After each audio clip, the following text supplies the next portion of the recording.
held a community engagement session a couple of years ago. One of the main concerns that emerged was pedestrian pathways, and it came up from really two different directions. One, overwhelmingly, people have a desire to have more green spaces and more walkable spaces.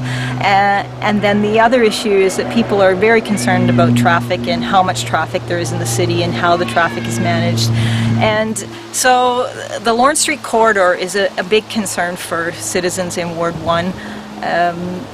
There are safety issues with the combination of the vehicle traffic, the railway traffic, pedestrian traffic, and lots of cyclists, motorcyclists.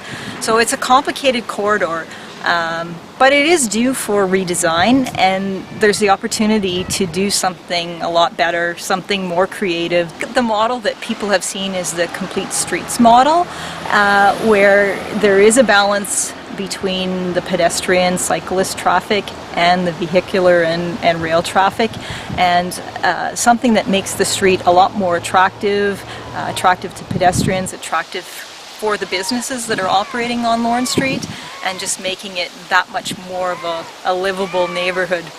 From safety perspective, we've been working for a number of years with the city and CP Rail, Huron Central Rail, to try to address some of the pedestrian issues right at Lorne Street and Martindale. It's a complicated intersection because you have a number of streets, 5 streets that come in together at that point, with the rail crossing there as well. So currently there is no sequence of crossing the street with using walk signals. So pedestrians have to make some sort of judgment about how to cross and where to cross. There's no dedicated pedestrian crossing. It's bad in the summer and it's worse in the winter. The transit stops require that people somehow navigate these complicated intersections. It makes it very difficult for a pedestrian to, especially in the winter time, to get to the transit stop.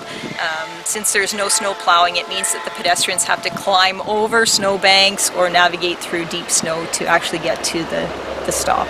We are trying to really encourage businesses to adopt a more green approach to the streetscape, trying to encourage people to plant trees and flowers on their commercial properties and on their residential properties on Lorne Street as well. We've worked in partnership with private sector, Weston's Bakery, the City of Sudbury, and the CAN worked together to create an extension of a berm along the south side of Lorne Street by Weston's Bakery that has really significantly cleaned up an industrial area, and we really would like to have more of those types of partnerships going on.